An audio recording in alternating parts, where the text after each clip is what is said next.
السلام علیکم my dear students, آج ہمیں کام کرنا ہے منگل 9 جون 2020 کا۔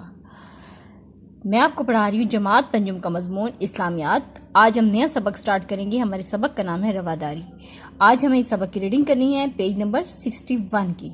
تو ہم اپنا پیج نمبر 61 کھولتے ہیں بک کا۔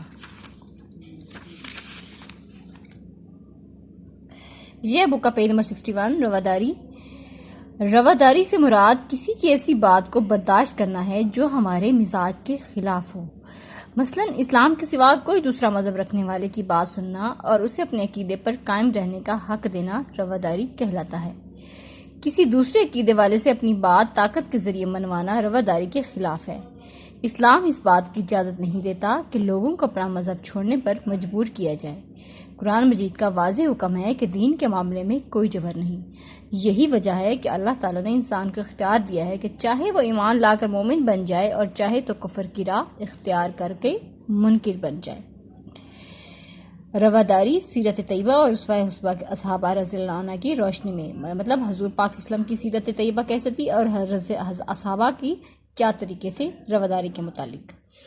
نبی کریم صلی اللہ علیہ وآلہ وسلم نے ہمیشہ غیر مسلموں کے ساتھ رواداری کا معاملہ کیا۔ نجران سے عیسائی علماء اور رہنماؤں کا ایک وفد حضور صلی اللہ علیہ وآلہ وسلم کی خدمت اقدس میں حاضر ہوا۔ عیسائی علماء اور رہنماؤں کو مسجد نبوی میں ٹھہرایا گیا اور ان کی مہمان نوازی کی گئی۔ ان کے سامنے اسلام کی دعوت پیش کی گئی۔ انہوں نے اسلام قبول نہ کیا، لیکن اس کے باوجود آپ صلی اللہ علیہ وآلہ وسلم نے انہیں مسجد نبوی میں ان کے اپنے طریقے کے مطابق عبادت کرنے کی اجازت دی۔ یہ ہوتی ہے رواداری۔ خلفائے راشدین کے دور میں سپہ سالاروں کو تاکید کی جاتی تھی کہ وہ دوسرے مذاہب کے علماء پر کسی قسم کی سختی نہ کریں۔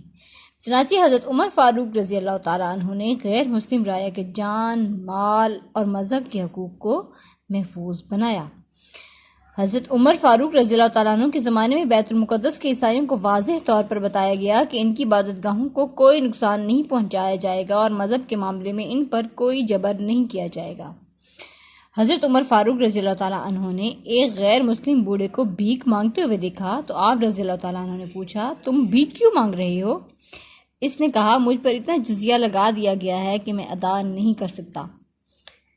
یہ سن کر آپ رضی اللہ تعالیٰ اپنے گھر گئے اور نقد رقم لا کر دی۔ بیت المال سے اس کا وظیفہ مقرر کیا اور کہا، یہ انصاف نہیں ہے کہ جن لوگوں کی جوانی کی کمائی سے ہم نے فائدہ اٹھایا، بڑھاپے میں ان کی پرواہ نہ کی جائے۔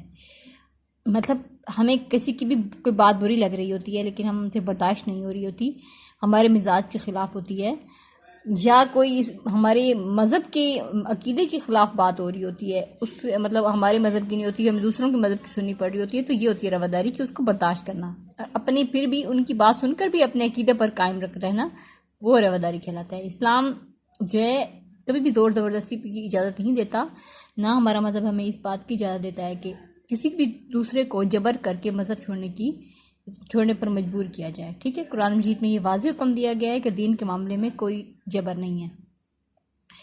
اور ہم نے جو حضور پاک صلی اللہ علیہ وسلم کی مثالیں پڑھی، اس سے بھی یہی ظاہر ہوتا ہے کہ ہمیں کسی پر جبر نہیں کرنا چاہیے۔ عیسائی علماء واقعہ بیان کیا گیا، لیکن حضور پاک صلی اللہ علیہ وسلم نے اپنی مسجد میں بھی ان کو ان کے طریقے سے عبادت کرنے کی اجازت دے دی۔ اسی طرح حضرت عمر کا قصہ بیان کیا گیا کہ بوڑھا ایک مانگ رہا تھا تو حضرت عمر نے کہا کہ آپ کیوں مانگ رہے ہیں؟ تو انہوں نے بتایا کہ مجھ پر اتنا جزیہ لگا دیا گیا کہ میں ادا نہیں کر سکتا۔ تو حضرت عمر فوراً گئے اور نقد لائے اور کہا، جن لوگوں کی جوانی سے ہم نے فائدہ اٹھایا ان کے بڑھاپے سے ایسا نہ ہو کہ ہمیں ان کی پرواہ نہ ہو ان کے بڑھاپے میں۔ بر صغیر پر مسلمانوں نے قریباً 1000 سال بڑی شان و شوکت سے حکومت کی، لیکن کسی بھی ہندو کو زبردستی مسلمان نہیں بنایا۔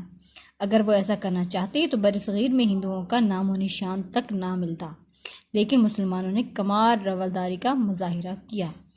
یہاں تک ہم نے آج ریڈنگ کی ہے۔ یہاں پر آج اپڈیٹ پٹ کریں گے، یہاں پر بھی اپڈیٹ پٹ کریں گے آج کی، اور یہاں پر بھی آج کی ڈیٹ پٹ کریں گے، اسٹارٹ میں بھی اور اینڈ پہ بھی۔ یہاں آپ کا چیپٹر اینڈ ہوتا ہے۔ اللہ حافظ، تھینک یو۔